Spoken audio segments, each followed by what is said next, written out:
करत रहे तंग हमके लागल नहीं मन, उ त करत रहे तंग हमके लागल नहीं मन। हम भैनी बेजान सखी, लेके आइल रही फूला पान सखी, नचले बापूजा हमर जान सखी। लेके आइल रही फूला पान सखी, नचले बापूजा हमर जान सखी।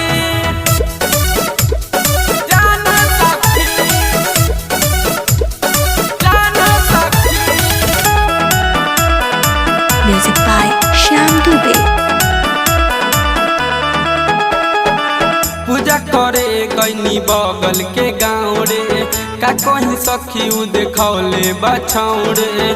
कैले बजो बनू का बताई, कहिले बातों में बाबे सच्चाई, कहिले बातों में बाबे सच्चाई। पूजा करे गईनी बगल के गाँव रे, का कहीं सखी उ देखौले बछाऊ रे।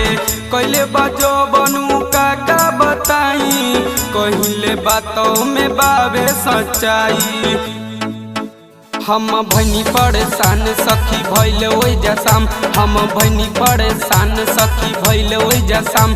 मोरा उड़ल परान सखी, लेके आइल रही फूला पान सखी, नचले बापूजा हमर जान सखी।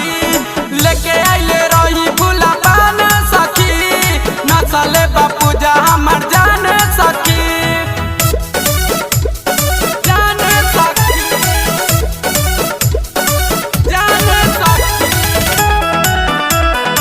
Music by Shyam Dubey।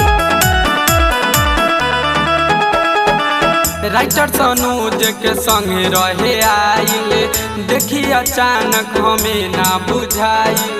का कहीं सखी हम बनी परेशान हो, ओकरे चक्कर में सब बिगड़ता काम हो, ओकरे चक्कर में सब बिगड़ता काम हो। राइटर सनोज के संगे रहे आइल, देखी अचानक हमें ना बुझाइल। का कहीं सखी हम बनी परेशान हो, ओकरे चक्कर में सब बिगड़ल बा काम हो। मन करे ओके छोड़ी जाके गुड्डू संगे रही, मन करे ओके छोड़ी जाके गुड्डू संगे रही। मोरा भटकल ध्यान सखी, लेके आइल रही फूला पान सखी, नचले बापूजा हम